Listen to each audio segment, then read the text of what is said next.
Salam alaikum tout le monde. Dans ce podcast, je parle à la rencontre de musulmans et musulmanes qui sont des acteurs positifs de changement afin d'apprendre de leurs expériences et inspirer la prochaine génération de Muslim Makers. À un moment donné, le problème de notre communauté aussi, c'est qu'on n'est pas ouvert à la critique. Mais ça, c'est caractéristique. C'est-à-dire qu'à un moment donné, il faut savoir entendre des choses, qu'elles soient vraies ou pas, mais il faut savoir accepter la critique. Et entre nous, la communauté est critiquable. Il faut qu'elle soit critiquée. On ne fait pas que des choses bien. L'invité de cette semaine est Zohair Amri, entrepreneur et directeur du site Oumma.com. Zohair nous raconte l'histoire de Oumma, pourquoi il a décidé de rejoindre l'aventure, l'évolution de ses médias depuis plus de 20 ans, et les challenges liés à sa position quasi unique de média à succès, à la fois indépendant, musulman et français. Regarde, je pense qu'on est l'un des rares médias aujourd'hui, entre guillemets musulmans, franco-français, à être structuré, à tourner, à avoir des revenus financiers et à être autonome. Ça, il faut le dire, on n'a jamais perçu la moindre subvention contrairement à d'autres. Jamais. Et pourtant, tu sais, on nous l'a proposé. Ah, on nous l'a proposé. Ça aussi, il faut que je raconte. C'est vrai qu'on ne met pas ça en avant parce que ça nous avantage et ça nous glorifie à la limite et c'est très bien, sans prétention aucune. On nous a bien sûr proposé de l'argent, mais il fallait orienter la ligne éditoriale, notamment en ce qui concerne l'islamophobie ou la Palestine. Si ce n'est pas déjà fait, je t'invite à rejoindre le groupe Telegram Muslim Makers pour savoir en avance les personnes que je compte interviewer et proposer des questions si le sujet t'intéresse. Le lien est en description. Bonne écoute. Salam alaikum wa rahmatullah. Wa alaykum salam wa rahmatullah. Je te remercie d'avoir accepté mon invitation, premièrement. Merci pour l'invitation. J'espère qu'on va passer un bon moment. Je te propose de commencer par te présenter. D'accord. Alors, salam alaikum, Abdelrahman. En tout cas, je te remercie, moi, pour cette invitation.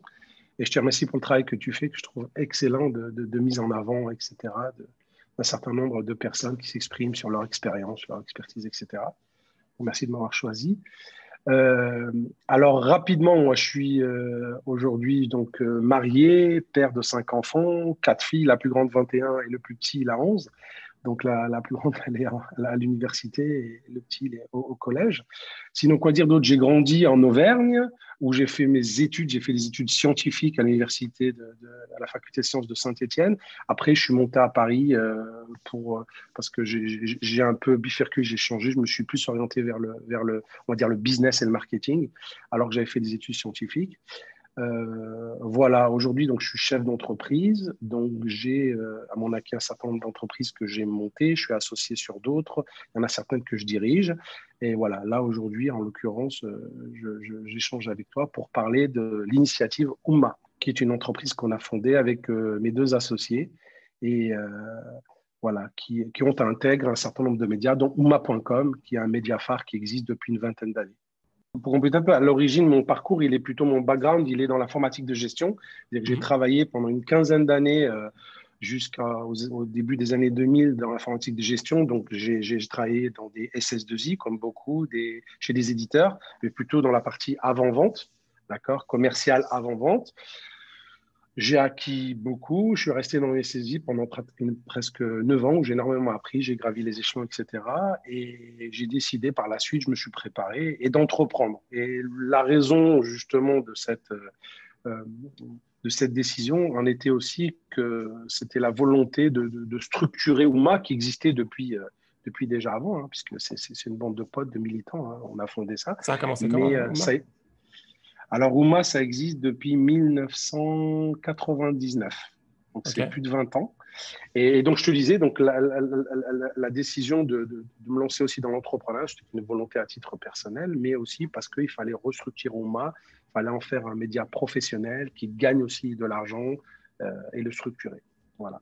Donc, début des années 2000. Donc, c'est pour ça qu'aujourd'hui, voilà, je dirige des entreprises.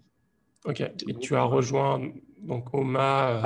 Alors, pour entrer dans le vif du sujet, Oumma, j'en suis pas le fondateur. Les 2 fondateurs sont Saïd Branin, qui est aujourd'hui mon associé et le directeur de la rédaction. D'accord. Et Emmanuel Dubuc. Les 2 ont fondé ça. Bon, à l'époque, ils étaient jeunes. Et donc, ils ont fondé ça. Saïd, qui sort de Sciences Po, et Emmanuel, qui a une formation dans le domaine de l'informatique. Donc voilà, ça a clashé puisque l'un était développeur et l'autre rédacteur. Donc ils ont commencé comme ça. Moi, je les ai rejoints au début, j'étais un lecteur.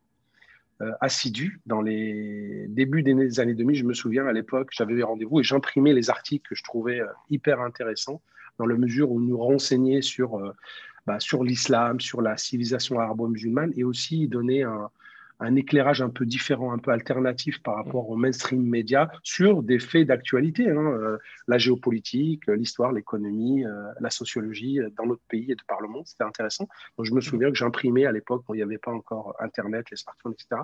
J'imprimais au bureau, puis je lisais ça dans le métro. Et puis, j'ai eu la chance de les rencontrer. C'est un peu comme ta démarche à toi, à un moment donné, quand tu le souhaites, tu rencontres, les rencontrer. Et j'ai vu qu'en fait, c'était un média qui était extraordinaire, avec un travail extraordinaire. Donc, au début, c'était en mode associatif.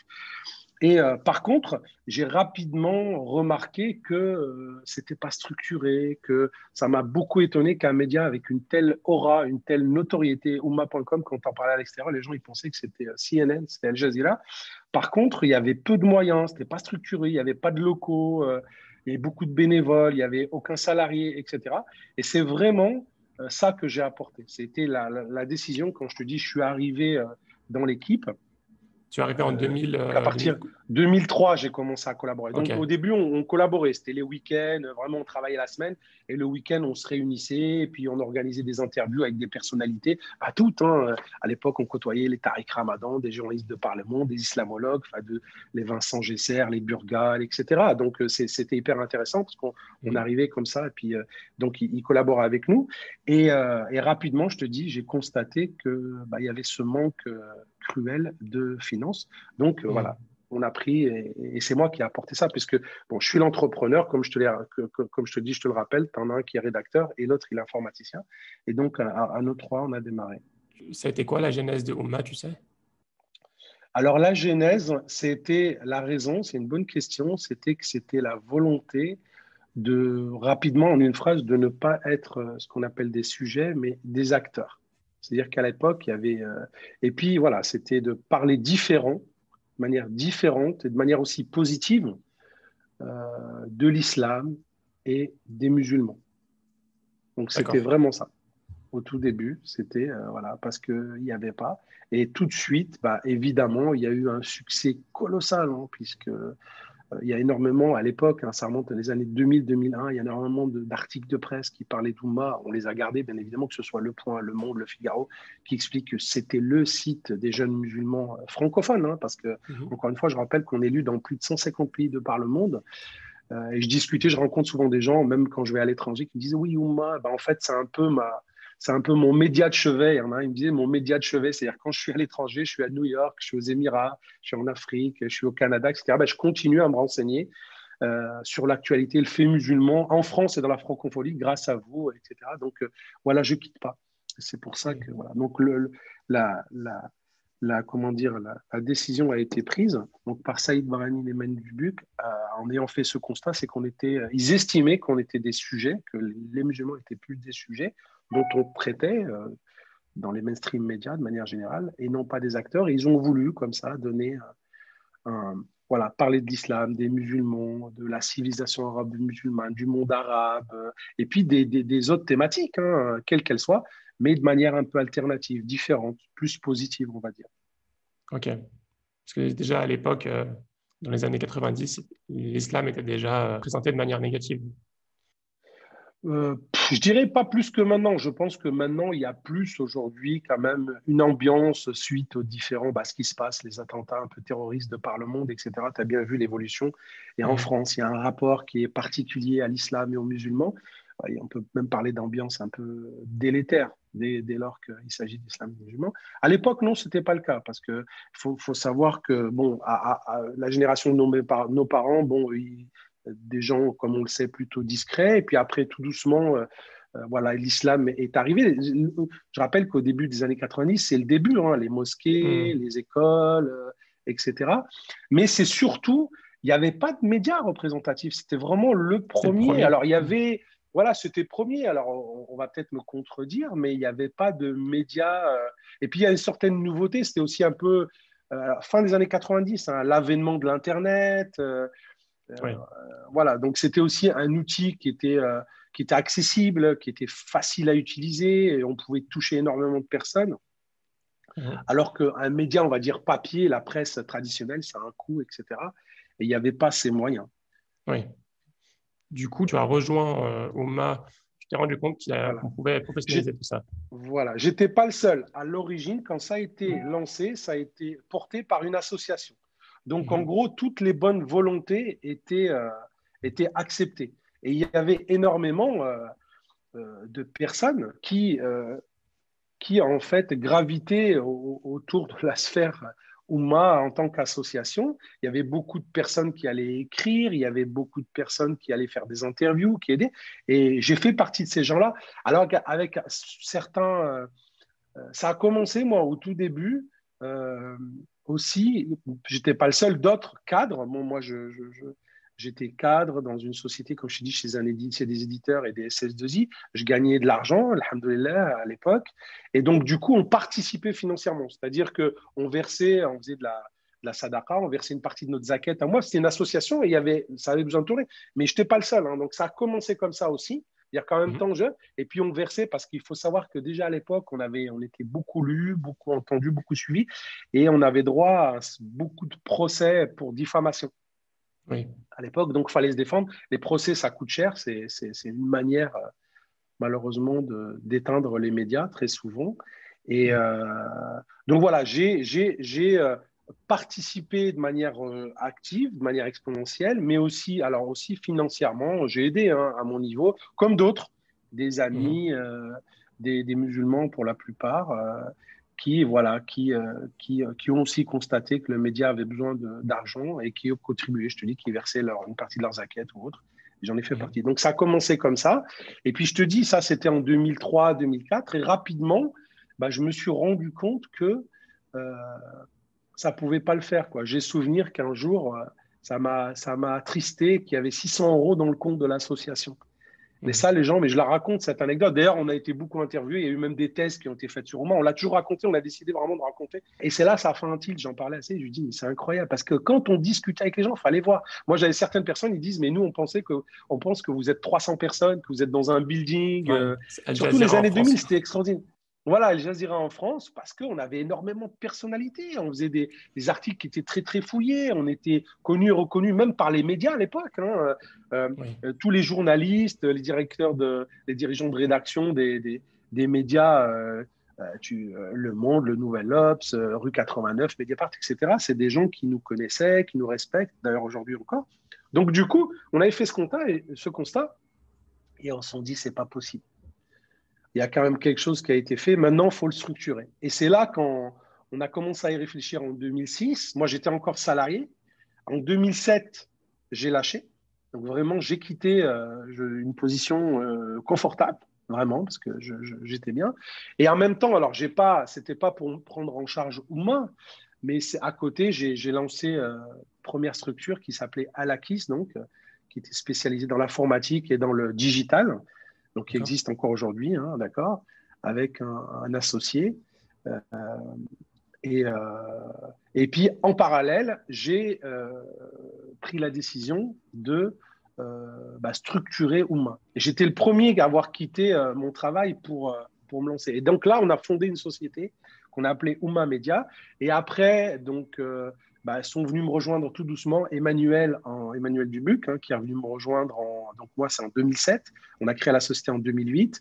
Et Mhm. Emmanuel est venu me rejoindre, Emmanuel Dubuc, qui est l'un des trois associés, est venu me rejoindre en 2010. Mhm. Et voilà. Et en sachant qu'on faisait toujours le travail, c'est-à-dire qu'Emmanuel, lui, s'occupait, en fait, avait en charge la partie technique du site, des serveurs, des nombreux serveurs, parce qu'il faut savoir, les gens ne le savent pas, mais il y a énormément de requêtes. Je donnerai les chiffres de tout à l'heure, mais c'est à minima Ouais. des centaines de millions, des centaines de milliers de visiteurs uniques par mois, et ça nécessite, en fait, voilà, des solutions techniques hein, pour Une architecture. héberger Ouma, pour voilà, une architecture, etc. C'est aussi des coûts. C'est pour ça que parler des coûts, Mhm. parce que les serveurs, ça coûte cher à la location, c'est lourd. Et donc, il est venu me rejoindre en 2010. Et derrière, Saïd Branin. Alors, il faut savoir que il continue à travailler, tout en ayant un travail en parallèle, il continue à prendre en charge Ouma.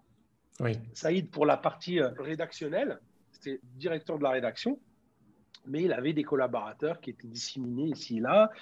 Beaucoup de gens ont toujours participé, et ça, je tiens aussi à féliciter toutes ces personnes. On l'a jamais assez fait, malheureusement. C'est que Oumma a prospéré, a été connu, a survécu grâce à ces centaines, voire ces milliers de bénévoles, parce qu'ils l'ont fait bénévolement, ils n'ont jamais gagné d'argent, qui ont participé. C'est des spécialistes, c'est des enseignants, c'est des chercheurs, c'est des intellectuels de tous bords et de toute philosophie et de toute obédience confondue, mais qui ont enrichi en fait les archives d'Oumma. Aujourd'hui, on a plus de 20 000 articles et c'est vrai qu'il y a des articles qui sont intemporels.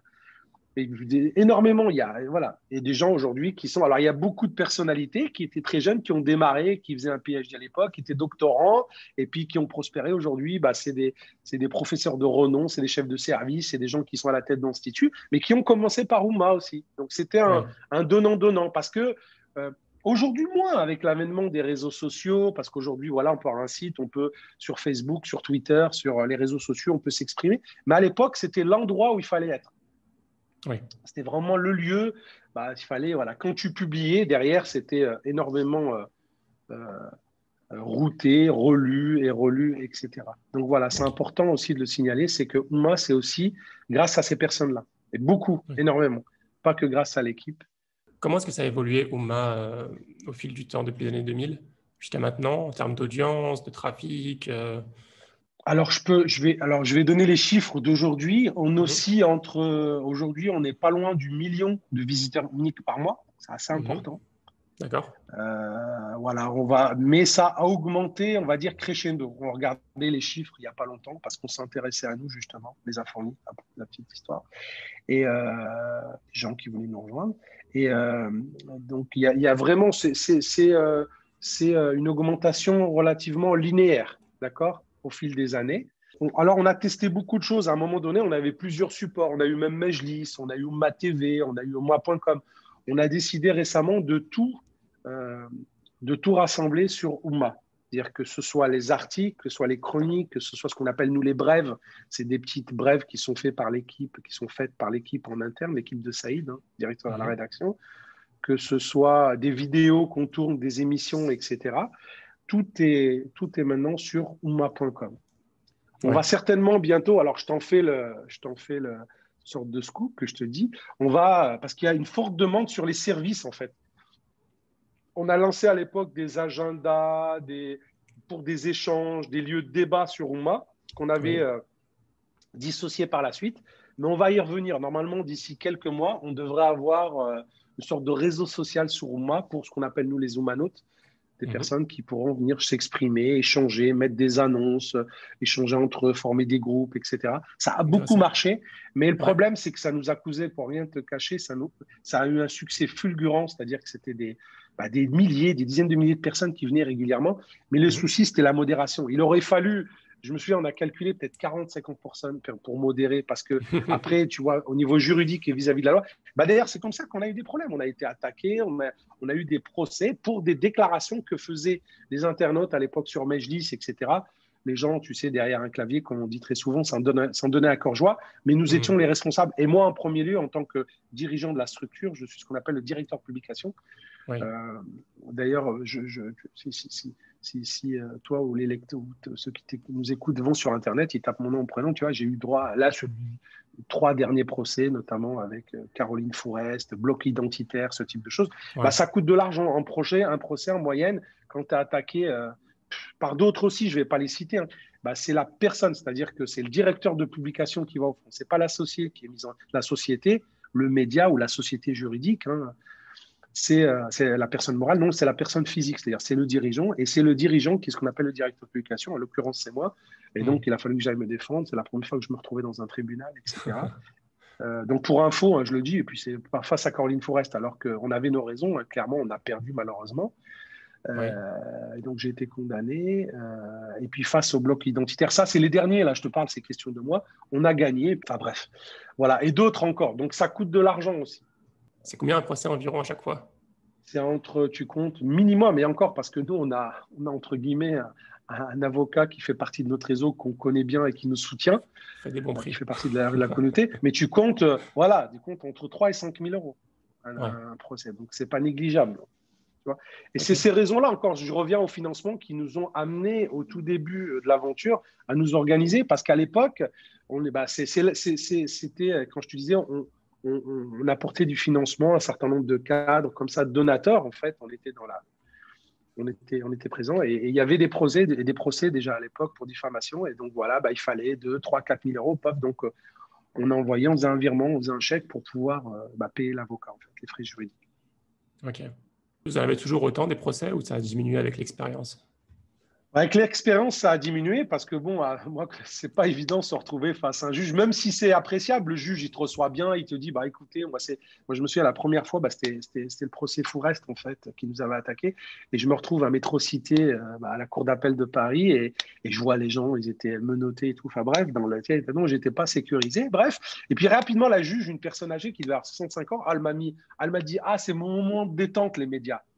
C'est quand je reçois un média, c'est mon moment de détente par rapport à l'habitude, tu vois, aux délinquants que je fais, etc. Et tout de Ouais, suite, elle m'a mis à l'aise. Elle me c'est les dit, petits oui, joueurs. vous n'aurez pas de casier, vous aurez pas de casier, etc. Et puis, elle s'est intéressée à ce que je faisais. Parce que bon, on Hmm. avait quand même, c'était Caroline Fourest en face qui nous attaquait. Donc, elle s'est dit, mais qui vous êtes?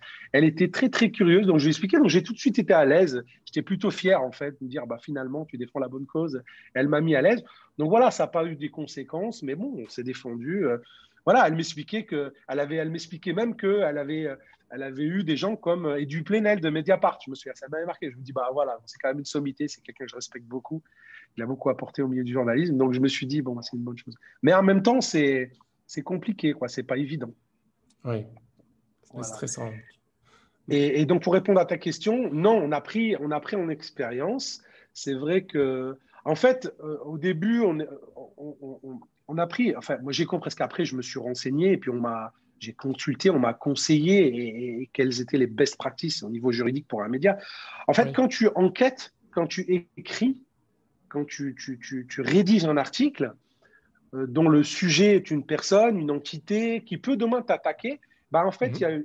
d'ailleurs, c'est un conseil que je donne à tous, parce que toi ou moi, demain, pour une publication, ne serait-ce que sur un réseau social comme Facebook, on peut se faire attaquer pour diffamation. C'est très Comme Muslim compliqué. Makers. Voilà, comme Muslim Makers demain, effectivement, Muslim Makers, ou toi à titre individuel, c'est-à-dire que toi Hmm. en tant qu'individu, voilà. Donc en fait, il y a une chose qui était simple, c'est que mon avocat à l'époque nous a conseillé tout simplement que quand on enquête sur quelqu'un, quand on va écrire sur une personne, en fait, il faut tout simplement contacter cette personne et en garder la preuve, garder la preuve de la prise d'initiative, c'est-à-dire du fait de l'avoir contacté. Dire le Ok. mail qui a été envoyé, dire voilà, je suis en train d'écrire sur vous, vous avez un droit de réponse, voilà ce que je vais écrire, qu'est-ce que vous avez à répondre? En gros, de manière schématique, c'est ça qu'il faut faire. Et donc, depuis, on le fait. Moi, j'ai imposé à ma rédaction, je leur ai dit, voilà, maintenant, il ne faut plus s'amuser, parce que ça nous coûte énormément. Quand je te dis, c'est des dizaines de milliers d'euros qu'on a versés, les gens ne le savent pas, qu'on a Hmm. payé pour, euh, pour des procès qu'on nous a fait en diffamation. Donc, ça coûte de l'argent. Donc, pour éviter ça, et puis c'est du temps, c'est beaucoup de choses, c'est des déboires, etc. Donc là, on le fait systématiquement. Dès qu'on Oui. sent que c'est un peu, voilà, donc du coup, effectivement, on a gagné en expérience, c'est ça, c'est vraiment ça. Hmm. Donc la rédaction, on a un directeur de rédaction et on a aussi ce qu'on appelle un chef de la rédaction, je la salue au passage, qui s'appelle Fabienne Doucet, qui est là, qui est dans l'équipe. Dès que je te parle des 3 associés, mais il y a beaucoup plus. Il y a Fabienne qui est là, c'est vraiment les cadres. Une sœur qui s'appelle Fabienne Doucet, et puis un autre, un frère aussi qui s'appelle Jamel Mousli, qui est l'un des associés aussi, et qui lui nous a apporté tout son savoir-faire dans la partie vidéo. Ok. Il faut signaler effectivement qu'il a été là en 2000, dès 2004, c'est lui qui était à l'initiative de tout ce qu'on a fait au niveau vidéo sur Oumma. Il est enseignant en fait, il est enseignant tout ce qui est vidéo, etc. dans un lycée. Ok. Voilà. Tu as évoqué le droit de réponse. Donc, le droit de réponse, on parle bien du droit de réponse à une personne sur laquelle vous écrivez, de pouvoir écrire un article dans Tout votre à média fait. en retour. Tout à fait. Voilà. Alors, Systématiquement, vous faites ça. non, c'est dans le cadre de la rédaction de l'article. C'est dès lors que Oui. nous sommes en train, que la rédaction a pris la décision de rédiger un article sur un fait d'actualité qui fait référence à une personne ou à une entité, parce que ça peut être une personne, ça peut être une structure, ça peut être une institution, peu importe.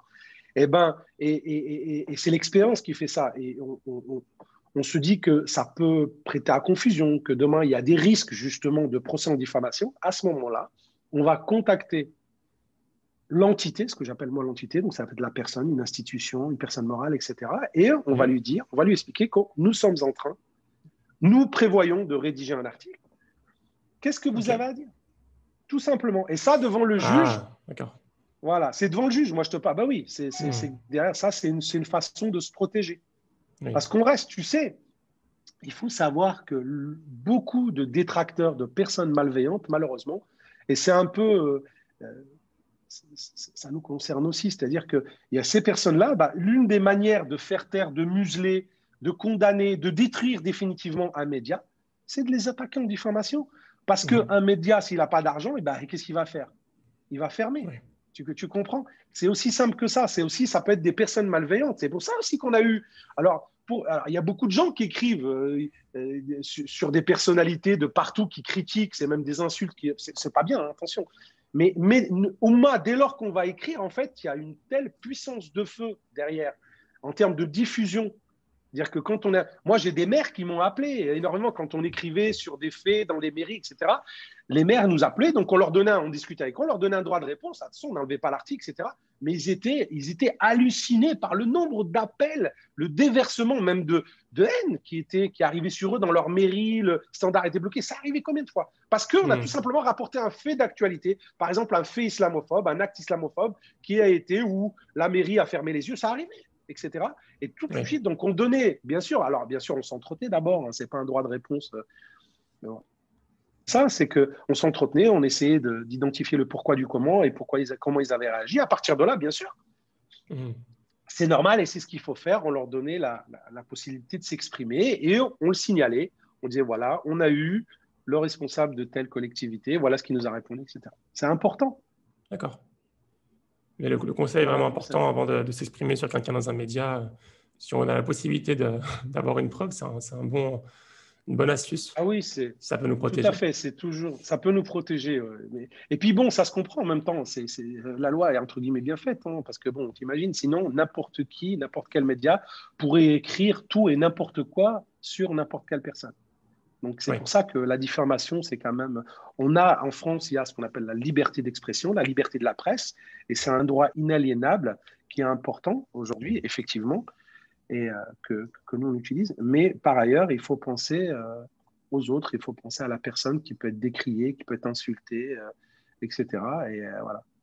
Ouais. Donc c'est pour ça qu'il faut faire Je attention. crois qu'on n'a pas complètement terminé de répondre à la question sur le financement, je me suis rendu compte. Comment est-ce que vous avez fait? Alors il y a deux choses. Professionnaliser le média, c'est-à-dire que aujourd'hui, en fait, à l'époque, on avait identifié que il y a le consommateur musulman intéresse des marques, intéresse des institutions, intéresse des professionnels, intéresse des industriels, d'accord? En ce qu'il a Mhm. de musulman, parce qu'il va consommer musulman. Il va consommer de la viande halal, il va faire du voyage culturel, il va faire du tourisme islamique, il va acheter ce qu'on appelle de la modest fashion, il va consommer du média entre guillemets, pas halal, mais voilà, il va vouloir se retrouver, etc., etc. Et donc, à l'époque, déjà, il y avait des demandes. Il y avait des demandes, Mhm. mais on avait sous-traité ça à une régie euh, qui s'en occupait pas bien, etc. Donc, moi, ça a été, voilà, moi, j'ai été ingénieur d'affaires, voilà, etc. Ça a été mon parcours hein, dans la vente, l'avant-vente, etc. J'ai travaillé dans des grandes structures, donc j'ai appris comment structurer, comment approcher un client, ce qu'il fallait lui proposer, comment communiquer vis-à-vis de la clientèle, etc. J'ai reproduit ce que j'avais appris, hein, cette Oui. expertise technique et cette expérience que j'avais acquise. Donc voilà, structurer, ça veut dire qu'on a fabriqué une offre, on a fait ne serait-ce qu'une plaquette, on a fait un site internet pour présenter nos produits, on a commencé à mettre en place un process de démarchage de la clientèle. Euh, c'est moi qui m'en suis occupé au début et puis après on a embauché des commerciaux, etc. Mais voilà, toute cette partie-là et avec du report, c'est-à-dire qu'un client, dès lors qu'il faisait appel à nos services, mettait en place une campagne de diffusion sur l'ensemble de nos médias. Mais par la Mhm. suite, on lui faisait un compte-rendu en lui disant voilà ce que tu as eu comme affichage sur telle zone, sur telle, etc. Et voilà ce que tu as eu comme clic, et voilà ce que tu as eu comme résultat, et voilà ce que tu as eu comme transformation, etc. Et puis voilà, ben, c'était très simple. Et puis par la suite, ben, on a eu des répondants, et puis la réputation, le bouche à oreille, on n'a même pas eu besoin de démarcher. Je me souviens que dans les années 2010, 2011, 12, il n'y avait pas quasi, c'est-à-dire qu'on prospectait même pas dès lors que une entité, une société souhaitait communiquer et cibler le consommateur musulman, il frappait à notre porte. Ouais. Et tu n'as pas on pourra tous les citer, hein, des marques, voilà, des institutions avec qui on n'a pas travaillé, que ce soit dans le domaine du caritatif, que ce soit dans le domaine de l'industrie agroalimentaire, que ce soit dans le domaine de la certification halal, que ce soit dans le domaine des voyagistes, des agences de voyage ou même des compagnies aériennes, que ce soit dans le domaine des startups, entre guillemets, ou de la finance islamique. Tous ces gens-là sont venus nous voir à un moment donné, et ces gens-là, on les a accompagnés, on a mis en place pour eux des campagnes de diffusion publicitaire. Alors, ça a duré même des années, hein. On a mis en place un modèle qui est assez particulier. C'est un modèle récurrent. Moi, j'aime beaucoup. Je cite souvent un exemple dans le business. Je dis souvent à des jeunes qui viennent me voir pour des conseils sur le business islamique ou le business de manière générale. Je leur dis, les meilleurs business aujourd'hui, ce qu'on appelle les business récurrents, les meilleurs business models, c'est les meilleurs récurrents. C'est-à-dire que même si on ne gagne pas immédiatement, mais c'est mieux que ce qu'on appelle le one-shot, c'est-à-dire que vraiment, je prends l'exemple des télécoms, etc., où c'est des abonnements et des abonnements et des abonnements, et ben rapidement, c'est ce que j'ai mis en place, c'est-à-dire que la campagne, elle avait un coût sur une durée réduite, mais dès lors que le client s'inscrivait avec nous sur 1 an, 2 ans, 3 ans, avec de la facturation mensuelle et certaines récurrences, on allait diminuer le prix et surtout, on allait l'accompagner, lui mettre à disposition toute notre équipe. Hein, parce que dans l'équipe, il y avait la diffusion, mais on avait du savoir-faire. C'est-à-dire qu'on avait des développeurs, on avait des designers, on avait des community managers, enfin voilà, tout ce qui… Et ça, on le prenait dans la société que j'avais lancée, qui était à la KISS, qui, elle, mettait en place du digital, c'est-à-dire qu'elle avait pour vocation de digitaliser les entreprises, de les accompagner à se digitaliser, voilà, d'amont jusqu'à la facturation. Donc, on a mixé les deux savoir-faire, la diffusion publicitaire du média, plus le savoir-faire au niveau digital, et donc on a pu proposer comme ça des services à nos clients. Au début, c'est vrai qu'on faisait que de la diffusion publicitaire, mais avec l'avènement des réseaux sociaux 2014-2015, de plus en plus de clients sont allés vers les réseaux sociaux. Pourquoi ? Parce qu'ils apportaient un plus par rapport aux médias, qui est ce qu'on appelle du display. C'est-à-dire que quand tu vas sur Oumma.com, tu te balades, tu lis un article, et à un moment donné, on va te proposer un produit, un service, mais dont tu n'as pas spécialement envie, en fait. On te le propose, et donc sur la masse, tu en vas dire, oui, finalement, ouais, c'est vrai que ça m'intéresse de faire ma umrah, ou ça m'intéresse d'acheter du halal à tel endroit, etc. Oui. Alors que les réseaux sociaux ou Google, ce qu'ils ont apporté, c'est qu'ils vont cibler le consommateur. Google, avec les mots-clés, c'est-à-dire que voilà, on propose des mots-clés et c'est un client qui est en train de rechercher un service, une prestation, donc il est vraiment ciblé, identifié. Il cherche le service. Donc on a été un peu, on a perdu, on a eu une décroissance à partir de 2015. C'est pas que vous, hein. C'est tous les médias, je pense. C'est tout le monde. Mais nous, en tant que médias, tous les médias, d'ailleurs, on réfléchit encore à différents modèles. On se dit, est-ce qu'il ne faut pas aller… Ça, c'est une autre chose. Je pourrais te parler de l'avenir et ce à quoi on réfléchit. On pense à aller vers du payant, comme beaucoup de médias aujourd'hui, ou pas, etc. On est en train de réfléchir là-dessus. Et donc, du coup, on a perdu effectivement en chiffre d'affaires et en revenus. Et à cause des réseaux sociaux, Facebook, c'est pareil, puisqu'ils ciblent, parce que Facebook, ils vont te proposer des liens sponsorisés en fonction de ton comportement sur leur réseau social, Facebook. Profil. Qu'est-ce qu'on a fait ? Donc, du coup, nous, comme on avait l'agence, on avait les compétences, on est certifié Google, Facebook, etc. Donc, aujourd'hui, on propose les deux. C'est-à-dire qu'aujourd'hui, on va te proposer du display, on va te proposer de l'habillage, on va te proposer de diffuser de la publicité sur les bannières. On a une base emailing assez conséquente acquise sur les années et les années. Donc, on va adresser des gens qui veulent bien recevoir de la publicité. On a des pages Facebook, etc. Mais en plus de ça, on va proposer du digital. C'est-à-dire qu'on est capable de mettre en place des campagnes Google AdWords avec des gestionnaires de comptes qui sont certifiés, qui sont expérimentés, qui ont une vraie expertise technique. Et puis aussi du ad Facebook ou du LinkedIn, etc. Donc, on allie les deux et ça plaît aux clients avec du résultat, avec beaucoup plus de résultats. OK. Voilà. Les deux entités sont séparées. En fait, aujourd'hui, voilà. Non, je te parle je te parle aujourd'hui. Non, je te parle de Oumma. Oumma, c'est ce qu'on fait. C'est Oumma aujourd'hui. On fait vraiment. On accompagne les clients. C'est-à-dire qu'avant, on faisait que du display. C'était tranquille. Les clients venaient nous voir. On faisait de la diffusion jusqu'en 2014-2015. Avec l'avènement des réseaux sociaux, on s'est rendu compte que on perdait en termes de revenus, etc. Les clients venaient moins nous voir et se dirigeaient plutôt vers les agences digitales qui leur mettaient en place. Là, aujourd'hui, on fait les deux. C'est-à-dire que le plus qu'on va apporter, c'est assez unique pour une entité ou une personne, quelqu'un qui veut cibler le consommateur musulman. C'est-à-dire qu'on va lui mettre en place des campagnes AdWords, des campagnes Ad Facebook, etc. Donc, on va le digitaliser et puis on va l'aider à transformer sur. Alors, on est capable de développer aussi les supports, hein, que ce soit une application, que ce soit un site, que ce soit une landing page. Tout ça, on va les mettre en place. Ça, c'est plus pour faire arriver le trafic. On va générer du trafic, d'accord? On va le faire arriver sur le support. Et après, on va accompagner le client pour transformer. On va l'accompagner pour générer le bon contenu pour transformer. Transformer, c'est soit un formulaire qui va être rempli parce qu'il a un besoin, c'est un prospect, soit une vente sur un site e-commerce, etc. Mais en fait, la différence par rapport aux agences, ou le plus par rapport aux agences digitales, c'est qu'elles vont utiliser les outils, les technos, les certifications Google, Facebook. Nous, on va en plus utiliser le média Oumma. Pourquoi? Parce qu'on a beaucoup de trafic dessus. Donc, c'est un mélange des deux qui fait qu'on a cette particularité. Aujourd'hui, ça plaît beaucoup. On a des clients, là, on accompagne aujourd'hui des écoles de commerce, par exemple, qui lancent de la finance islamique ou des startups qui lancent des moyens de paiement, etc. Enfin, ceux auxquels je pense, les derniers, ou d'autres, hein, mais sinon, les clients, c'est AVS, c'est Shahada, c'est le Secours islamique, c'est Muslim Hands, c'est Air Algérie, c'est Tunisair, c'est Nawels, les sauces Nawels, c'est les chaînes de restaurants. Enfin, vraiment, je te dis, il n'y a pas une entité quasiment avec laquelle, enfin, faudrait que je me souvienne, mais avec laquelle les éditeurs, enfin bref, énormément. Excellent. En termes d'audience, on a parlé de le nombre de personnes. Les personnes qui sont visées par le média, j'imagine c'est les musulmans, peut-être pas que les musulmans d'ailleurs. C'est les jeunes, les moins jeunes, qui sont le plus touchés. Alors, effectivement, c'est une très bonne question.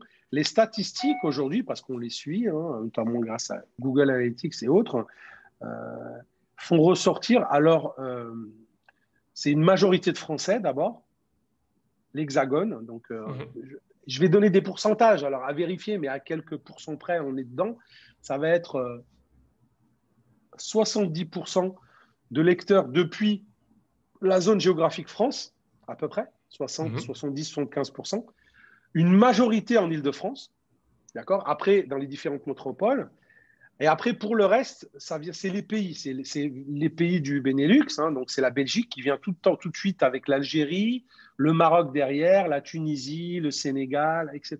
Voilà, c'est 20 à 25%. Je dirais peut-être 70% la France. Après, tu vas avoir un peu, peut-être 15% le Maghreb. On a beaucoup de lecteurs de plus en plus du Maghreb. Hein. Je sais que vraiment, on est beaucoup suivis. Voilà, la Belgique, le Benelux. Et après, c'est éparpillé à travers le monde. Comme je te disais, on a le Canada aussi qui vient, qui est pas loin. Beaucoup de lecteurs, ça se compte par mois, ça se compte en milliers, je pense.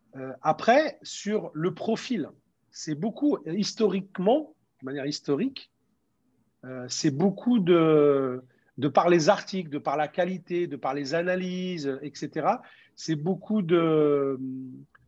entre guillemets, on va dire, de cadres, de gens comme ça. De gens sont dénigrés nullement. C'est des gens éduqués, c'est des gens qui ont fait des études, etc. On a une majorité de lecteurs de par les articles. Quand tu vois les articles qui sont longs, c'est fouillé, c'est des analyses, c'est des experts qui parlent, c'est des chercheurs. On a beaucoup de choses comme ça. Alors, il y a le côté brève, hein, il y a le côté aussi actualité, parce qu'on a les deux. Hein. C'est ça, Oumma aussi. On aurait pu poser la question de qu'est-ce que vous faites. C'est aussi ça, on peut en parler. Oui. Donc, après, on a aussi ce que je peux dire, c'est que de plus en plus, il y a des non-musulmans. Ça, on le voit. Alors, c'est difficile à mesurer, mais c'est une perception. Ça, au fil des années, et ça s'explique. Hein, ça s'explique. De plus en plus de non-musulmans. C'est intéressant. Mais je trouve que c'est une bonne chose. Quand tu dis musulmans, tu veux dire des gens qui ont des prénoms à consonance non musulmane d'obédience. Oui, c'est des non-musulmans. On le voit sur le forum. Non, je te parle pas des gens. Non, parce que musulman, il peut être français, il peut être turc, il peut être indonésien ou il peut être algérien. Tu vois ce que je veux dire? C'est-à-dire non. Je te parle de gens qui sont soit athées, agnostiques. On le voit dans les débats, ou alors de croyances juives, de croyances chrétiennes, etc. C'est des gens comme ça qui viennent de plus en plus, parce qu'on reçoit des emails, on échange avec eux, etc. On le voit, on est sollicité par ces gens-là, etc. Et donc, on perçoit quand même un regain, etc. Mais je pense que, alors ça, c'est un point de vue personnel, je n'ai pas d'argument, on va dire, scientifique, ou j'ai de mesures. que je pourrais indiquer, mais c'est parce que de plus en plus, c'est le ton, c'est la pluralité, etc., les analyses qu'on fait qui les intéressent. Je te dis, c'est ce contenu alternatif sur un fait qu'ils vont pouvoir trouver. C'est-à-dire qu'une même information, on la traite de manière différente. On la traite de manière différente par rapport à des médias mainstream. C'est-à-dire qu'ils vont aller voir un exemple sur un fait d'actualité, quel qu'il soit, la charte qui est en train d'être signée, on va peut-être en parler tout à l'heure, là, qui est un fait d'actualité qui concerne la communauté musulmane et les Français de manière générale, oui, l'État, etc. Ils vont aller faire appel à leurs spécialistes. Ben, nous, on va aller faire appel à d'autres spécialistes, auxquels ces spécialistes-là, on ne les voit pas dans le mainstream média. La charte, par exemple, on a donné, alors on l'a diffusée, on a publié le communiqué du CFCM. Alors, certains pourraient nous critiquer. Ben, CFCM, c'est une entité qui est là, qui discute avec l'État, etc. Nous, on est un média franco-français. Donc, on a donné la parole au CFCM. Et par ailleurs, on a aussi donné la parole, on a interviewé Hawes Seneguer, qui est chercheur à Sciences Po Lyon, l'un des plus imminents spécialistes ou islamologues spécialistes de l'islam en France, et qui, justement, avance des arguments qui détruisent un peu la charte, en fait, qui mettent en cause un peu… oui. Voilà. Mais c'est des arguments voilà, construits, etc. Donc voilà, c'est des choses comme ça. Voilà, Hawes Seneguer qu'on n'entend pas, tu ne le verras pas sur CNews ou BFM, par exemple. C'est intéressant que tu parles de ça. Comme tu as donné l'exemple de la charte des principes de l'islam, vous mettez en avant des avis qui sont opposés. Tout à fait. Comment est-ce que vous identifiez votre ligne éditoriale, du coup? Oumma, c'est un média franco-français qui va traiter de l'ensemble des thématiques, comme tous les médias, et qu'on va traiter de religion. La religion, souvent j'entends écrire, ouais, mais vous parlez trop ou pas assez. La religion est une thématique comme une autre. La religion va traiter de politique, de géopolitique, d'économie, de sociologie, d'histoire, de sciences, traite de sciences, etc. Donc on a un média franco-français, on n'est pas du tout, on n'a pas de lien avec les pays d'origine, etc. Avec un ADN, on va dire musulman. Et en apportant un côté alternatif. C'est ce que je t'expliquais au début, c'est-à-dire qu'il y a beaucoup de sujets qu'on va plus traiter que d'autres par rapport à d'autres médias, au même titre que la Croix. Moi, je pense qu'on peut nous comparer à la Croix. La Croix, aujourd'hui, on sait que si on peut parler d'ADN, c'est la chrétienté derrière, mais la Croix, tu as vu, ils font des articles qui sont connus et reconnus, c'est un média franco-français, et ils touchent à tout. Alors, ils vont peut-être plus traiter, effectivement, plus et mieux, de par leur historique, les origines, etc., la thématique religieuse, mais c'est un média. Tribune juive, Radio J, etc. C'est un peu ça, Oumma. Parce que souvent, on entend, tu vas peut-être me poser la question, mais Oumma, ça parle plus de ça. Mais pourquoi il donne la parole à un tel et pourquoi tu parlais de la charte? On pourrait, par exemple, je ne sais pas si c'est des questions, on pourrait nous dire, mais pourquoi vous donnez la parole? Parce que le CFCM est beaucoup critiqué, etc. Mais sur plein de thématiques, c'est ce qu'on fait. On a cette volonté de la pluralité dès lors. Alors, il y a des conditions. Je ne vais pas donner la parole, on ne va pas donner la parole à n'importe qui. C'est dès lors que tu es un expert, on est pour le débat contradictoire dans ton domaine, quelle que soit la thématique. Et on n'a pas peur. Et c'est ça notre marque de fabrique. Quel que soit même sur les aspects religieux. Vous dissociez votre avis personnel tout à fait. des avis que les gens donnent. Voilà, exactement. Et c'est en cela que c'est une volonté forte. Et c'est en cela que voilà, on se définit comme un média vraiment franco-français qui va donner. Alors, ce serait mentir de dire qu'on n'est pas orienté, on n'est pas partisan. D'ailleurs, si tu prends la presse, les médias, il y a toujours, voilà, soit ils sont de gauche, soit ils sont de droite, soit ils sont centre, soit ils sont à l'extrême droite et l'extrême gauche. Effectivement, je l'ai dit encore une fois, on est un média franco-français avec une ADN musulmane. Les fondateurs, pour la plupart, sont musulmans. Mais par contre, c'est pas ce qui nous anime. On a des invités, des chroniqueurs, des auteurs qui sont pas musulmans, qui pourraient être agnostiques ou athées, dès lors qu'ils sont experts dans leur domaine et que c'est argumenté. Oui. Ça, je tiens à le préciser, avant même qu'on pose la question. Et quand je dis expert, tu dis… on précise aussi que ce n'est pas expert dans le sens validé par le Conseil européen de la fatwa, c'est expert dans… Non, universitaire. Univers espéré, voilà, tout à fait. c'est des univers. La plupart, d'ailleurs, tu regarderas, hein, c'est beaucoup d'intellectuels, d'universitaires, des islamologues. Après, il ne faut pas que ce soit forfelu non plus. Et bien sûr que on est là pour veiller. On est là pour veiller. Tout à fait. Et on reste des musulmans aussi. Mais Oui. voilà, c'est vraiment notre volonté. Ça, mais quel que soit, tu peux me citer des faits d'actualité qui ont. Dans le groupe Muslim Makers, on m'a partagé un article, par exemple, qui traite de Noël, qui dit que les musulmans peuvent, il me semble, hein, qu'ils peuvent célébrer Noël, un avis Tout à sur la fait. viande halal, etc. Et j'ai senti une Mm, incompréhension. J'ai senti une incompréhension comme si ils s'attendaient aux tout à médias fait. de mettre en avant les avis mainstream musulmans, tu vois.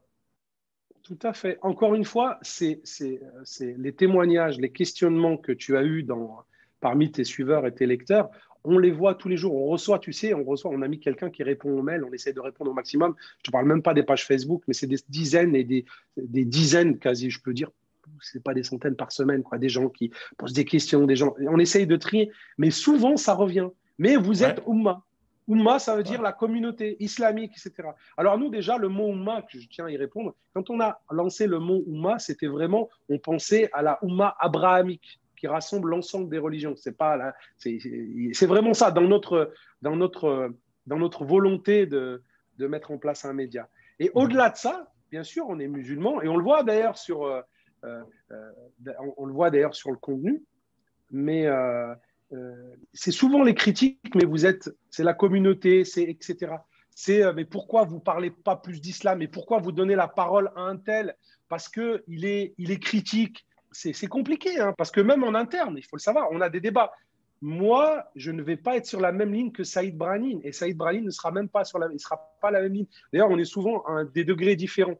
On est à tous les trois, on est à 3 degrés différents en termes de tout.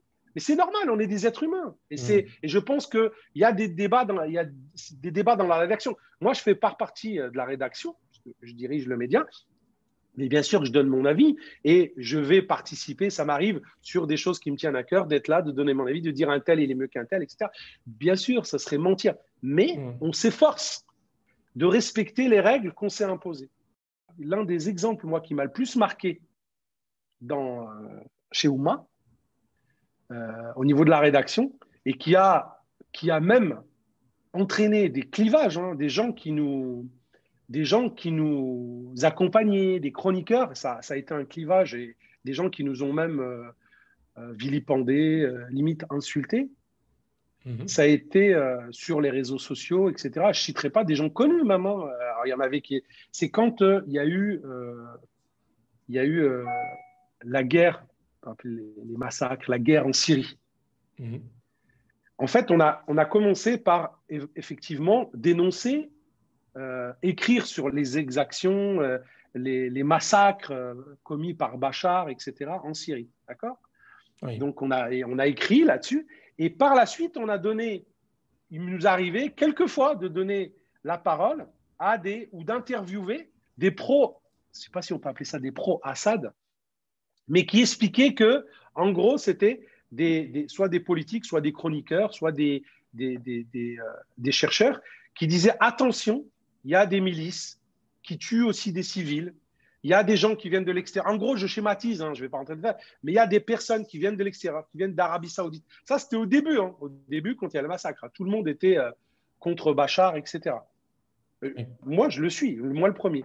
Et d'ailleurs, par la suite, l'avenir nous a donné raison, puisqu'on a vu ce que ça a donné, puisque ça a été Daesh, puisque ça a été, etc., l'État islamique, et tout ce qui a été, tout ce qui a eu lieu par la suite. Mhm. Même l'État, parce qu'à l'époque, même la France était contre Bachar, etc. Et nous, on s'est quand même, voilà, et c'est un peu ça, et on a été énormément critiqués. Mais ça n'a rien à voir avec la charte aujourd'hui ou autre chose. C'est-à-dire que pour ça, mais encore une fois, c'est une marque de face. C'est-à-dire qu'on ne l'a pas fait pour embêter les gens ou parce qu'on était pro-Bachar. Loin de là, on était tous contre. Mais à un moment donné, c'est qu'on a voulu respecter cette règle qu'on s'est imposée, c'est quand il y a de l'analyse pertinente, argumentée, des écrits pertinents, ben, on donne la parole. Et c'est ce qu'on a fait. Ça, c'était Oui. l'exemple le plus important. Et il y a eu Oui. un vrai clivage. Hein, il y a eu des gens qui nous ont, bon, on s'est fait insulter, mais comment, mais etc. Oui. Voilà. Ouais, c'est clair. Ouais, je pense que vous êtes tous les médias musulmans d'ailleurs sont dans des positions assez. Peut-être, je sais pas, je connais pas trop le milieu du média, mais ils ont au moins deux challenges en plus. C'est un, de satisfaire les musulmans, et de deux, ouais, de se protéger contre les non-musulmans qui vous insultent, qui peuvent vous critiquer. Oui, mais à un moment donné, le problème de notre communauté aussi, c'est qu'on Mhm. n'est pas ouvert à la critique. Mais ça, c'est caractéristique. C'est-à-dire qu'à un moment donné, il faut savoir entendre des choses, qu'elles soient vraies ou pas, mais il faut Mhm. savoir accepter la critique. Et entre nous, la communauté est critiquable. Il faut qu'elle soit critiquée. On ne fait pas que des Mhm. choses bien. La preuve, c'est que le résultat aujourd'hui, on n'est pas. Je parle de la communauté dans son ensemble. Donc, voilà. Dès lors qu'on. Alors, je ne t'explique même pas sur la partie religieuse. Un gars comme Bajrafil, que tu connais peut-être, qui est pour moi quelqu'un Mhm. d'extraordinaire, qui apporte, c'est du sang neuf, c'est de la réflexion, c'est de l'analyse. Tu vois, on va chercher des gens comme ça. Mais ça ne nous empêche pas d'en avoir d'autres, d'avoir Sheikh Zakaria Siddiqui qui est intervenu, qui a eu des interviews plusieurs fois. Tu vois, c'est ça, Oumma. C'est que Mhm. l'islam, c'est plusieurs courants. L'islam, c'est plusieurs. Je te parle de la religion parce qu'elle est peut-être significative. Et tous les deux, Oui. on est musulmans. Et c'est plusieurs courants, c'est plusieurs écoles. Dès lors que tu sors un peu, que tu dis, alors, attention, le hijab, faut peut-être que. Ou alors, ah bah, ça y est, t'es plus musulman. Plus... T'es Tu vois, kéfir, mais moi, c'est. ça m'intéresse. Mais oui, moi, ça m'intéresse pas. J'ai envie aussi de Ouais. comprendre. Moi, j'ai envie de comprendre. J'ai envie de savoir ce qui se passe. Mais après, Mhm. rien ne t'empêche de rester sur ta position, mais écoute l'analyse, lis l'analyse, écoute les arguments d'un tel, Mhm. écoute-le l'interviewer. Il va peut-être dire des choses pertinentes. Alors, il se peut que ce soit tout et n'importe quoi, mais attention, par contre, le journaliste qui va l'interroger, il est là pour aller à contresens. C'est-à-dire que l'idée, c'est qu'il va le challenger. Il va le Oui. challenger, il ne va pas lui dire, quand on regarde les individus, il va dire, ouais, tout est beau, tout est rose, vous avez raison. Non. Chaque fois, qu'il soit pour ou qu'il soit contre, bah, il est là, justement, c'est son métier, c'est pour le challenger. Mhm. Voilà, je pense que c'est bien de parler de ça parce que, encore Oui. une fois, d'expliquer aux gens, moi je dis souvent, on devrait le faire plus souvent et on est là pour répondre aux questions. Moi, j'ai même dans ma famille, tu sais, cet échange que j'ai avec toi, je l'ai dans ma Oui. famille, je l'ai dans mes proches, je l'ai dans mes amis. Dès lors, d'ailleurs, je veux même plus, même quand je suis invité à des choses, dès que les gens savent que je représente Ouma, ils viennent me voir et c'est toujours ces questions. Et voilà, et c'est mon bâton de pèlerin et je Rebelote. explique et je explique. Et rebelote, mais c'est pas grave. Les gens, ils sont compréhensifs. Ils disent oui, effectivement. Mais je leur explique aussi l'objectif. L'objectif, c'est la Oumma. Les fondateurs, on a tous dépassé la quarantaine. On a des vies de Mhm. famille. Regarde, je pense qu'on est l'un des rares médias aujourd'hui, entre guillemets musulmans, franco-français, à être structuré, à tourner, à avoir des revenus financiers et à être autonome. Ça, il faut le dire, on n'a jamais perçu la moindre subvention contrairement à d'autres. Jamais. Et pourtant, tu sais, on nous l'a proposé. Ah, on Ouais. nous l'a proposé. Ça aussi, il faut que je le raconte. C'est vrai qu'on ne met pas ça en avant parce que ça nous avantage et ça nous glorifie à la limite et c'est très bien, sans Mhm. prétention aucune. On nous a bien sûr proposé de l'argent, mais il fallait orienter la ligne éditoriale, notamment en ce qui concerne l'islamophobie ou la Palestine. Parce que là, on en a pris aussi des coups. Parce qu'on a toujours. Mais encore une fois, ce n'est pas parce qu'on est pro-palestinien. Non, c'est parce qu'on estime que les Palestiniens et la Palestine vivent une injustice terrible, terrible depuis des décennies. Donc, tu vois, et on ne se couche pas pour autant. Et je peux te dire que on nous a proposé, reproposé, mais je ne parle même pas de Mhm. ça, mais ne serait-ce que des collectivités locales qui nous ont proposé de nous aider parce qu'on Oui. fait un bon travail. Par contre, il fallait parler du ramadan d'une certaine manière, du folklore, des choses comme ça. Ça ne nous Ah intéresse bon? pas. Donc, tu vois bien que. Vous avez Ah des oui, moyens oui, bah, de pression de ce genre? non, pas des moyens. Non, non, on est libre en France. Et alhamdoulilah, Mhm. c'est une démocratie et c'est un pays qu'on respecte pour ça. Bien évidemment, c'est notre pays. Mais ce que je suis en train de dire, c'est que Vous avez eu le choix on de nous a pouvoir proposé, accepter c'est tel ou tel. biaisé. Si je te propose des subventions, il y a des médias Mhm. qui ont reçu, je ne citerai pas le nom, il y a des médias de notre communauté qui ont reçu des subventions, qui ont Mhm. reçu, je ne sais pas s'ils reçoivent de manière mensuelle, ça leur paye deux, trois salaires. Nous, on a refusé ça. On nous a démarché.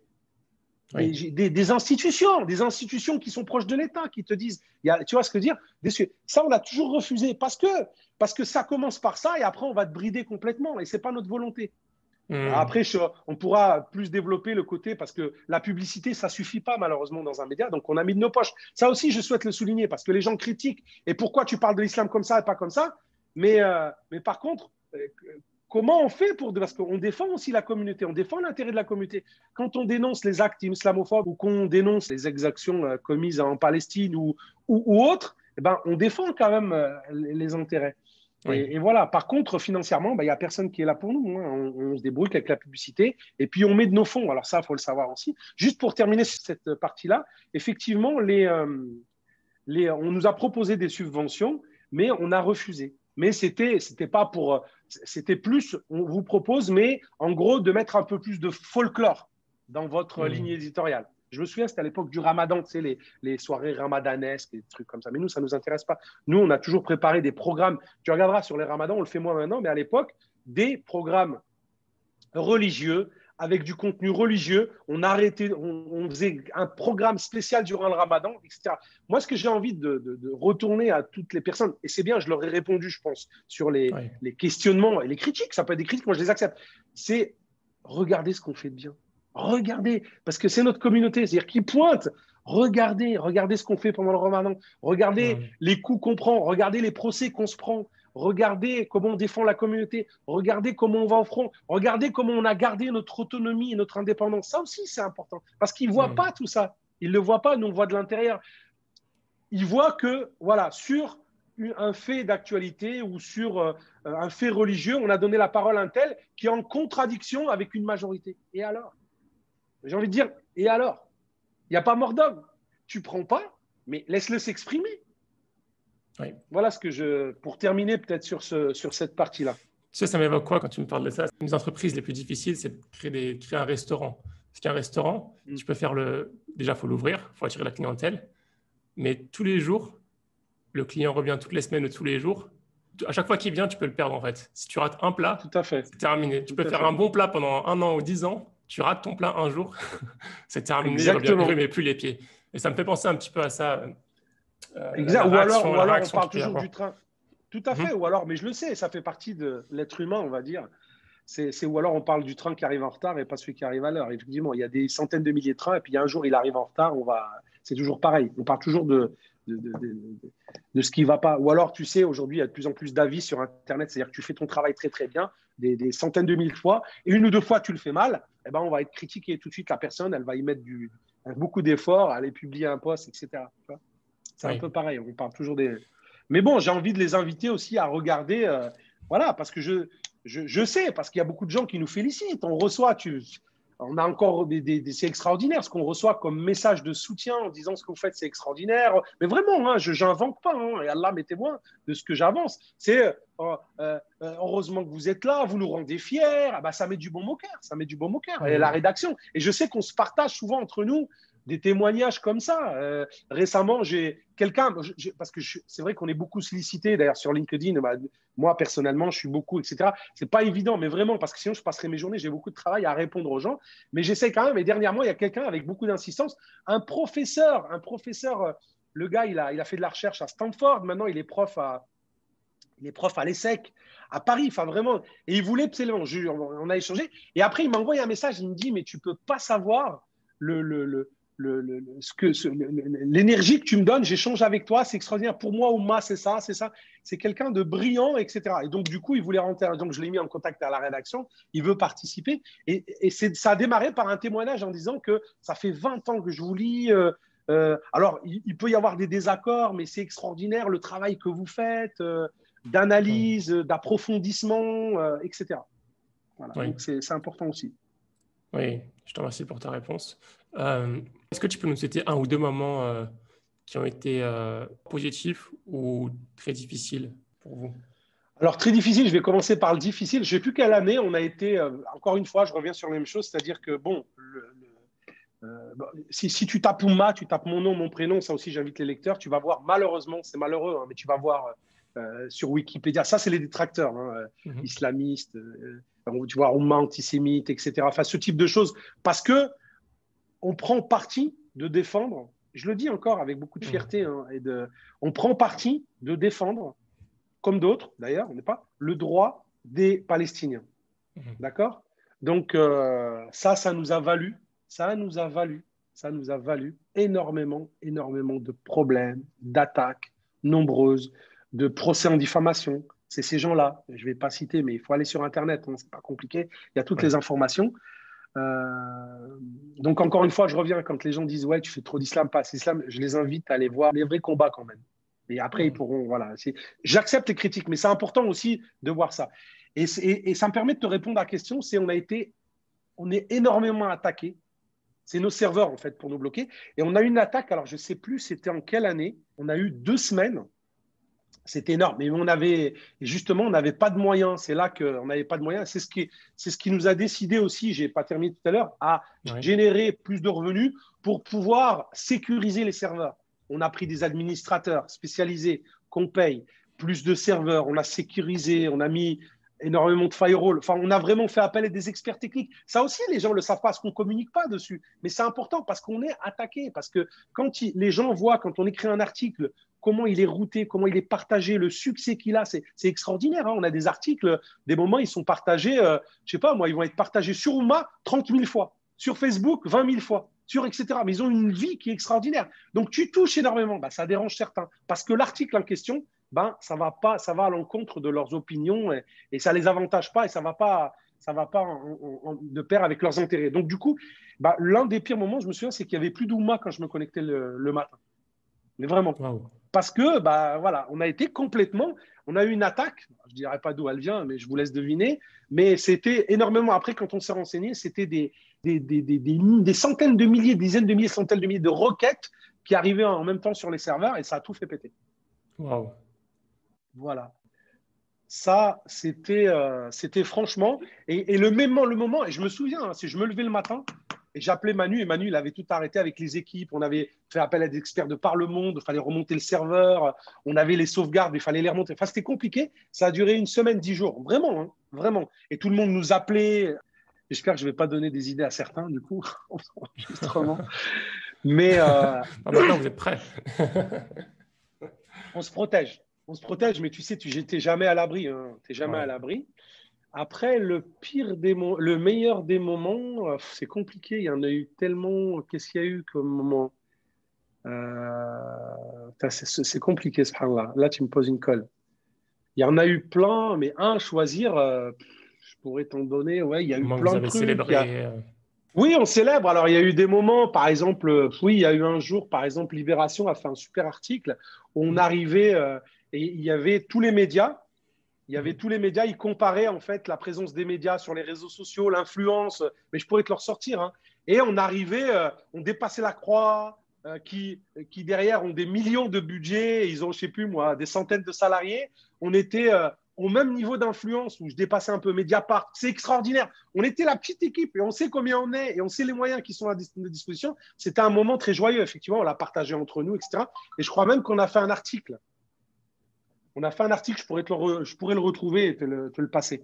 Et on voyait, ils ont vraiment fait un dossier sur les médias, et on voyait comme ça c'était l'influence et la présence sur les réseaux sociaux des médias. Et c'est là qu'on, c'était un moment de satisfaction joyeux. Et tu vois, Abdelrahman, je reviens à ce que je te disais au début de l'échange. Notre volonté, c'est d'être un média franco-français connu et reconnu par les institutions. Alors, il y en a d'autres, ouais, mais tu veux plaire à ton maître. Non, c'est pas ça. Moi, je veux l'après. Je veux que ce média, il continue à me survivre. Je veux qu'il continue. Il y aura toujours l'ADN musulman, au même titre que la Croix, au même titre, encore je me répète, que le Monde, le Figaro. Ils sont marqués d'une empreinte. Mais ça sert à rien sinon. Et c'est ce qu'on est en train de travailler. Et aujourd'hui, quand ils nous suivent, on le sait, ils nous suivent, ils nous regardent, toutes les rédactions nous regardent, etc. Quand le ministère de l'Intérieur fait une consultation, ils appellent la rédaction et Saïd Branin donne son avis.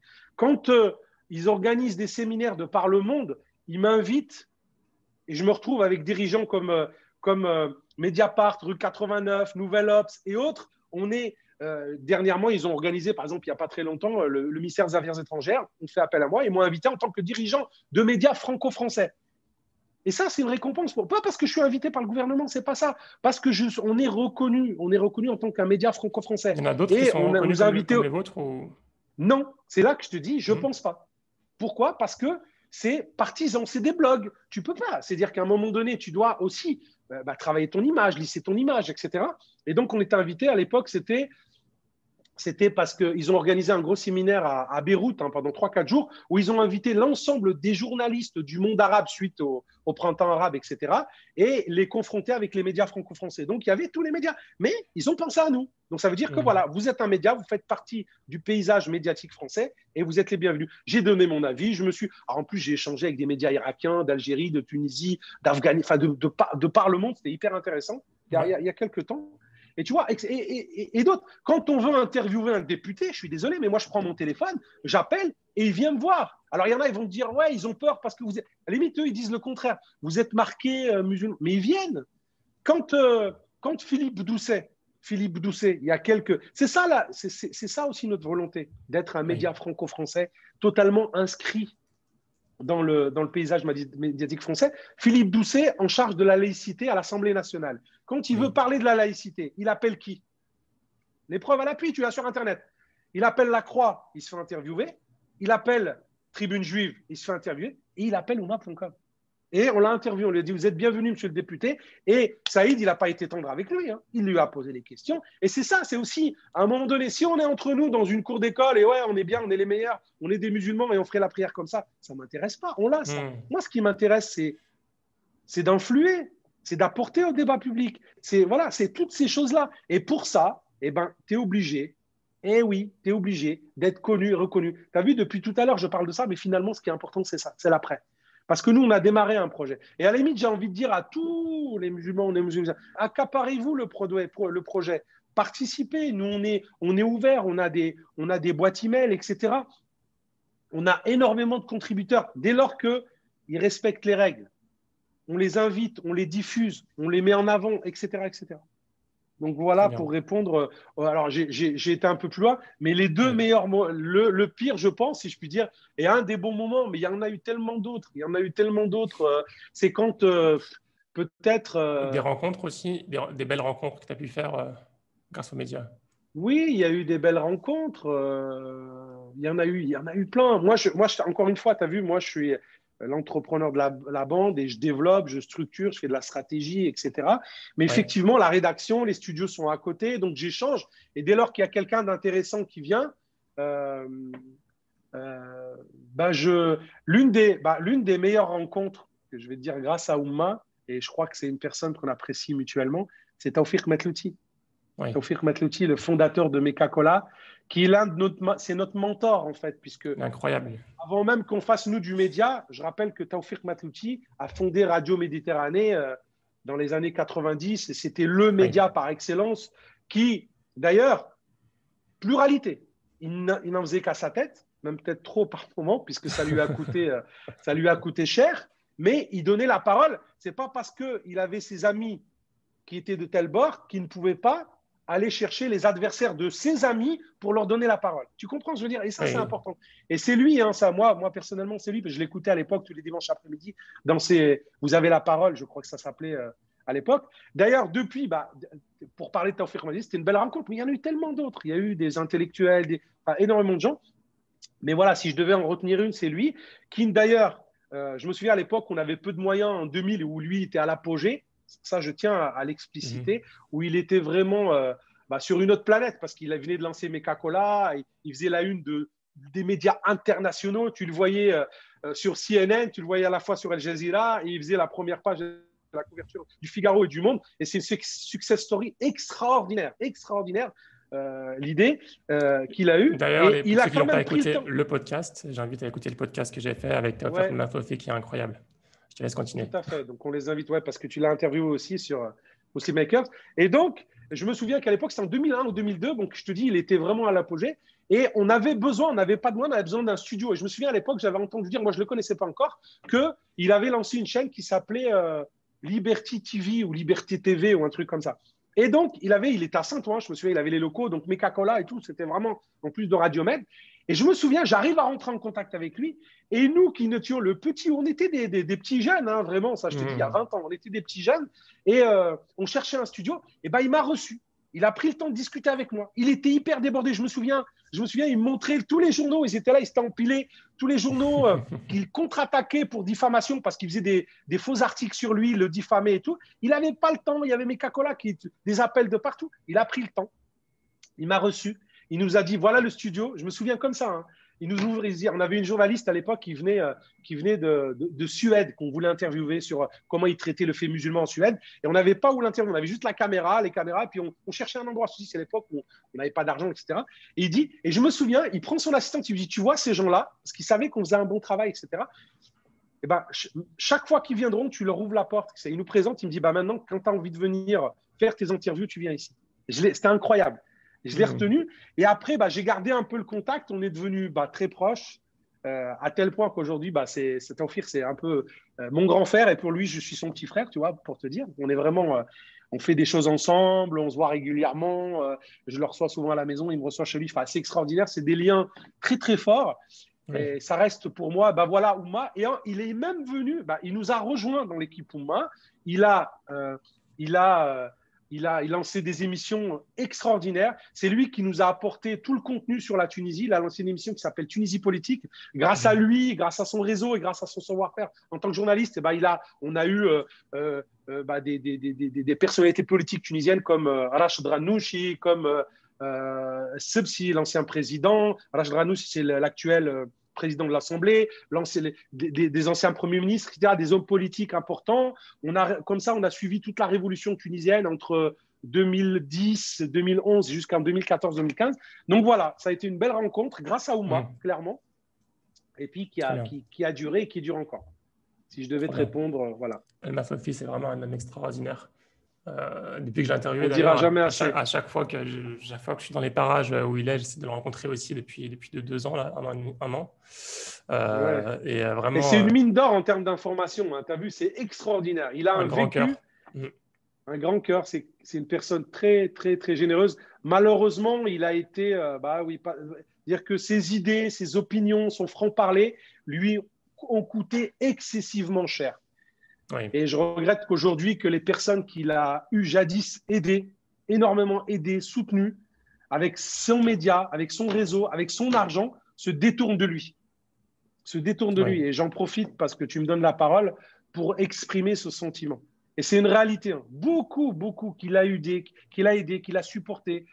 Et pour certains même, il a perdu. Je pense, moi, aujourd'hui, parce que je connais un peu les choses de l'intérieur, il a perdu son média, donc Radio Méditerranée, parce qu'aujourd'hui, on a quoi? On a Radio Maghreb, je rappelle à l'époque, qui soutenait Ben Ali, hein, alors que Tawfir, voilà, ça a été ou Radio Beurre, ou Beurre TV, ou je sais, Beurre FM, ou je sais pas quoi, enfin bref.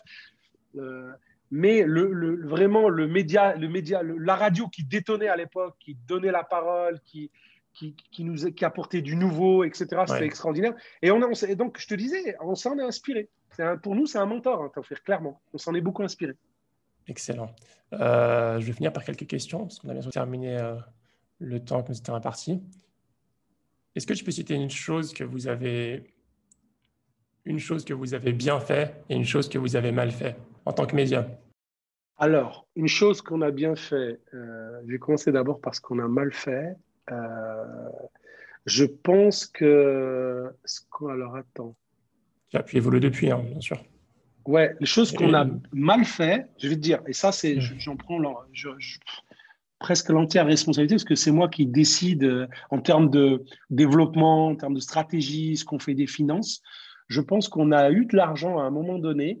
Objectivement, on aurait pu mieux faire pour être vraiment pour être dans la confidence avec toi. Mieux l'investir. On l'a mal investi.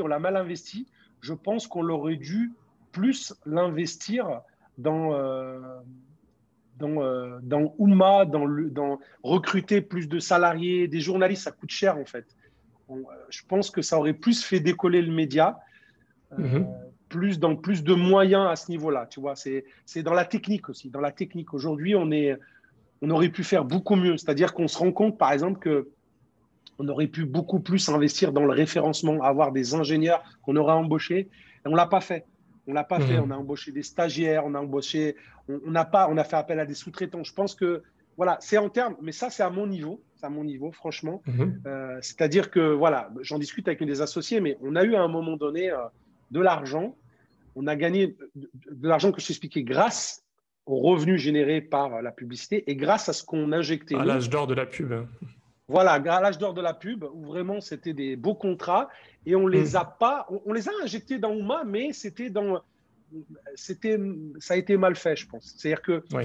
si c'était à refaire, je le ferais complètement différemment. C'est moi qui prenais la décision au final. C'est pour ça que je te dis, j'en suis le premier responsable. Donc ça, c'est une critique, c'est une autocritique vraiment. Je l'aurais investi plus dans la technique et dans l'humain, c'est-à-dire plus, par exemple, j'aurais voulu on a recruté une fois, mais ça s'est mal passé, c'est avoir des enquêteurs, c'est-à-dire un ou deux journalistes qui vraiment, il va te pondre un article peut-être par semaine, mais Oui. voilà, il est payé, mais par contre, il va analyser, il va rechercher, il va étudier. J'aurais voulu, par exemple, en embaucher deux, trois. On n'avait pas les moyens, tu vois. On l'a fait avec une personne, ça s'est mal passé, mais plus. Et sur la technique, c'est-à-dire aujourd'hui, sur la technique, c'est sur l'outil. En fait, quand tu as un média sur Internet, et c'est ça qu'on a mal dimensionné, que j'ai mal réfléchi, c'est-à-dire qu'on aurait plus de moyens là-dedans. Ça, c'est, je pense, je te dis franchement, en termes de stratégie, je l'avoue. Ok. Mais bon, il n'y a que les imbéciles qui ne changent pas d'avis. Et ce qu'on a bien fait, et ça, je vais le mettre au crédit de Saïd Branine, c'est la ligne éditoriale. C'est vraiment, parce que, pourquoi je dis ça, et je le dis avec beaucoup de conviction, parce que j'ai souvent été contre lui. Ça m'est arrivé d'être à l'opposition. Tu sais, je te parlais de la Syrie tout à l'heure, j'étais contre, mais il m'a prouvé que c'était, tu vois, et donc ça a été des débats ou autre chose, ce que tu disais, ou alors sur inviter un tel, pas inviter un tel, voilà. Et souvent, voilà, c'est là-dessus, c'est-à-dire les choix de cette pluralité, vraiment, c'est Saïd, pour l'essentiel, c'est le directeur de la rédaction, Saïd Brani, et aussi tout son réseau d'intellectuels, c'est-à-dire c'est la fabrique Oumma, c'est-à-dire qu'on a un mode de fonctionnement qui est particulier. On a à la fois des articles qu'on va faire en interne, on a aussi des vidéos qu'on fait, tu verras, et des vidéos, des interviews, mais on a aussi autour de nous, la planète Oumma, c'est énormément de chercheurs, énormément d'intellectuels, des experts en tout genre qui régulièrement vont soit faire des vidéos, soit vont des chroniqueurs, etc., vont faire des analyses, etc. Et c'est ça la force d'Oumma. Et c'est ça qui fait le succès d'Oumma depuis 20 ans, en fait. Depuis 20 ans. Et c'est comme ça qu'on a commencé. Au tout début, c'était en fait, quand le média a été fondé, il n'y avait pas d'article journalistique. C'était en fait Saïd Branine qui il avait fondé c'était la Revue de l'Islam au début. Il y avait c'était un hebdomadaire, je crois, un trimestriel qui s'appelait la Revue de l'Islam. Et il y avait beaucoup d'intellectuels. Et donc, c'est ces intellectuels-là qu'il a récupérés pour les mettre dans Oumma. C'est comme ça qu'Oumma. Donc, ça a continué. Et c'était la marque de fabrique. Ça a continué jusqu'à aujourd'hui. Aujourd'hui, on a encore, quand tu vas sur Oumma, tu verras, et chaque intervenant, dire que demain, toi, tu vois, tu es spécialiste dans la data, tu peux nous faire un article sur la data. Et on va le publier si on voit. Par contre, on va demander à ce que tu prouves qui tu es, éventuellement d'où tu viens, tes diplômes, etc. Bien évidemment, on va échanger avec toi, etc. Et à partir de là, tu vas. Et tu auras ta page sur Oumma, tu vois, Abdelrahman, etc. Et tous tes articles, ils seront là, tu seras référencé sur Google, etc. Donc, tu vois, c'est quand même assez extraordinaire. Et ça, on le partage avec nos lecteurs. Et ça, c'est, je pense, la meilleure chose qu'on ait fait, c'est le principe, je dirais. Ça s'appelle le principe Oumma. On n'est pas un média comme Mediapart, par exemple, qui vont aller investiguer. On n'est pas un média comme le Nouvel Obs ou Rue 89 à l'époque qui faisait des articles. C'est beaucoup de choses. C'est un mélange. C'est notre philosophie à nous, c'est notre marque de fabrique à nous. C'est des articles, des analyses en profondeur. C'est-à-dire, en fait, c'est quoi quand je dis articles en profondeur? C'est quand tu as une actualité.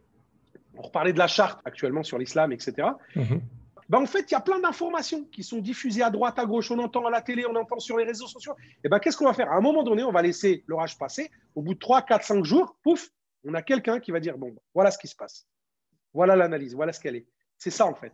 Il va vraiment vulgariser, il va expliquer, et voilà ce qu'il faut retenir, pourquoi, etc. Et éventuellement, on peut en avoir un deuxième et un troisième. D'accord? C'est ça, en fait. Et ça, c'est Oumma. Ça, c'est Oumma. Et donc, en plus de publier des brèves, qu'on appelle nous des brèves, ou des articles ou des vidéos qui reprennent, c'est comme les autres médias. Donc là, on reprend, on est neutre, on dit voilà ce qui s'est passé, d'après un tel, il a dit, etc. Donc ça, c'est du journalisme pur et dur. Et on va aller chercher des spécialistes dans leur domaine de manière plurielle, en leur disant donnez-nous votre avis, expliquez les choses. Et ça me fait revenir à ce que je te disais tout à l'heure, c'est ce qui m'a fait arriver sur Oumma à l'époque. Où je découvre, où j'avais comme ça, sur l'actualité, sur le fait musulman, j'avais besoin de comprendre, mais je n'arrivais pas à décortiquer. Enfin, je n'avais pas les moyens, je n'avais pas les outils en ma possession afin de décortiquer l'actualité. Et au fil des années, et c'est extraordinaire, d'ailleurs je l'ai revu, beaucoup me le disent dans la famille, bah, ça me donnait des arguments pour débattre face à des contradicteurs que je rencontrais au sein de dîners familiaux ou dans des soirées avec des gens, etc. J'avais des arguments parce que bah, je reprenais un peu de mes lectures. Et encore une fois, ça, c'est le principe. Et ça, c'est vraiment, et je le mets au crédit de Saïd Brahim, qui est mon associé et le directeur de la rédaction et l'un des cofondateurs d'Oumma. Merci beaucoup pour ta réponse. Je pense qu'il y a quelque chose d'intéressant que tu as dit, c'est que tu invites les lecteurs, surtout ceux qui ont une légitimité, on va dire, Tout à fait. à publier, et notamment s'ils sont pas d'accord avec certaines choses qui sont dites, qu'ils ont la légitimité. Alors ça, c'est l'occasion aussi de faire parler les arguments et de contredire. Voilà, exact. C'est ce qu'on dit souvent d'ailleurs quand des personnes disent ouais mais j'ai souvenir que j'avais des frères que je connaissais, ils m'appelaient à l'époque, on a commencé à parler du calcul. Tu sais, le calcul Oui. dans l'islam. Mais attends, Ouais. mais on a été les précurseurs. Mais il faut savoir comment je me suis fait insulter. Le débat du siècle. Non, mais d'accord. Bah, quand on a commencé justement à publier des écrits de Bajrafil ou autres, ou alors on avait fait un partenariat avec l'université américaine de Sharjah, tu vois, pas des moindres. On a un gars qui s'appelle Nidal Gessoum, qui est astrophysicien de la NASA, qui te fait chaque année des analyses précises, du calcul. Il est religieux. Son père, c'est l'un des plus grands imams en Algérie. Mais il travaille avec nous, il collabore. Il accepte de chaque année, il prend le temps de te faire une analyse complète, de te donner. Mais il ne dit pas tu vas adopter le calcul. Il dit juste, eh ben, moi j'avais même des amis à moi qui m'appelaient, mais qui ne m'appelaient pas pendant un an, hein, mais au téléphone. Mais comment tu peux faire ça? Mais comment, etc. Mais c'était il y a 10 ans, hein, plus même. On a commencé à mettre ça en place. Mais on s'est fait, mais incroyable. Alors qu'aujourd'hui, tu vois, c'est dans les mœurs, mais c'est ça. Et c'est pour ça que je te dis, souvent, on était trop en avance par rapport au temps, par rapport à notre temps à l'époque. Et c'est ce qui a mené des critiques. Mais moi, c'est les critiques virulentes, les insultes, limite, t'es pas musulman, etc. Ah, qu'est-ce que tu veux faire? Bon, j'ai pas de problème, hein, je suis pas, mais je te dis, voilà, on revient encore à ça. Mais voilà, c'est Oumma, c'est ça. Oumma, c'est aussi ça. Très bien. Écoute, Zohel, je te remercie beaucoup pour ton temps. Ça a été extrêmement intéressant de découvrir plus en détail ce média. Je pose toujours cette question à mes invités. Est-ce que tu as un livre ou quelque chose, un média ou un documentaire, bon, bien sûr, oumma.com, hein, mais un autre livre ou quelque chose à recommander qui t'a particulièrement marqué de ton côté? Je pourrais laisse-moi réfléchir un peu. Il y a tellement de choses que je peux. Ouais, qu'est-ce qu'il y a comme. Ouais, là, tu me poses une colle. Un livre? Non, je n'ai pas de livre en tête. Franchement, je n'ai pas de livre en tête. Non, j'ai pas de truc. Je pourrais te le dire dans un second temps. Je te dirai, je t'enverrai par exemple. D'accord? Ok, très bien. Que tu peux recommander à tes invités. Tu dis, il a recommandé ça, etc. Même plusieurs, oui. Hein, je vais te dire. Je le mettrai dans la description. Je mets toujours ça à la fin. Écoute, Zohel, je te remercie. C'était vraiment très instructif. Bon, bah, je te remercie pour l'invitation. J'espère que ça sera utile, mais je pense que ça le sera parce que c'est bien. Quand c'est respectueux, quand c'est une approche saine, etc., j'ai aucun problème. Bien sûr, quand c'est des attaques, etc., je ne réponds pas. Mais dès lors, même sur des questions comme ça qui peuvent déranger, moi, je n'ai pas de problème. Je prends le temps de répondre. Barakallah fik, je te remercie pour ça, Zohel. Le baraka. Et j'espère que cet épisode t'a plu. Si c'est le cas, je t'invite à le partager à ton entourage et à faire des invocations pour que ce podcast soit source de bien pour la Oumma. Amin. À bientôt pour un nouvel épisode, Inch'Allah. Salam alaikum.